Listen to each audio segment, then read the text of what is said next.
কেউ পুলিশের কাজে অবৈধভাবে হস্তক্ষেপ করতে পারবে না বলে জানিয়েছেন স্বরাষ্ট্রমন্ত্রী সালাউদ্দিন আহমেদ। তিনি বলেন, কেউ যদি পুলিশের কাজে অবৈধভাবে বাধা বা হস্তক্ষেপ করে তাহলে সঙ্গে সঙ্গে ব্যবস্থা নেওয়া হবে।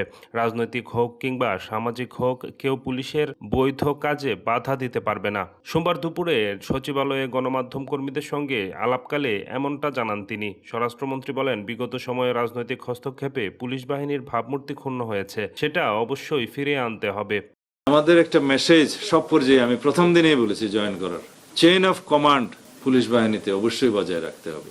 এবং নির্বাচনের আগে যে সিদ্ধান্তটা আজকে দিয়েছি, লটারির মাধ্যমে ওই ওসি এবং এসপি নিয়োগ হয়েছে বিভিন্ন জায়গায়। তো সেই জায়গাতে অনেক জায়গায় অনেক ক্ষেত্রে এমন হয়েছে যে যেখানে যার নিয়োগ হওয়ার কথা না বা হলে সার্ভিসটা দিতে পারবে না, এগুলো অনেক সময় যাচাই বাছাই করে নিয়োগটা দিতে হয় তার সার্ভিস রেকর্ড দেখে, এফিসিয়েন্সি দেখে, বড় ডিস্ট্রিক্ট ছোট ডিস্ট্রিক্ট এরকম বিবেচনায় নিয়ে, বা যে এক ডিস্ট্রিক্ট করেছে তাকে ওল্ড ডিস্ট্রিক্টে দেয়া যায়, এ সমস্ত কিছু বিবেচনা আছে, ক্রাইটেরিয়া আছে।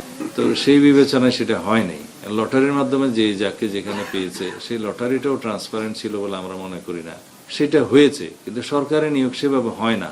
সুতরাং এগুলো স্ক্রুটিনি করে ডিপার্টমেন্ট যাকে দক্ষ উপযুক্ত যেখানে দেয়া মনে করবে সেই হিসাবে এগুলো করার জন্য আজকে নির্দেশনা দেয়া হয়েছে।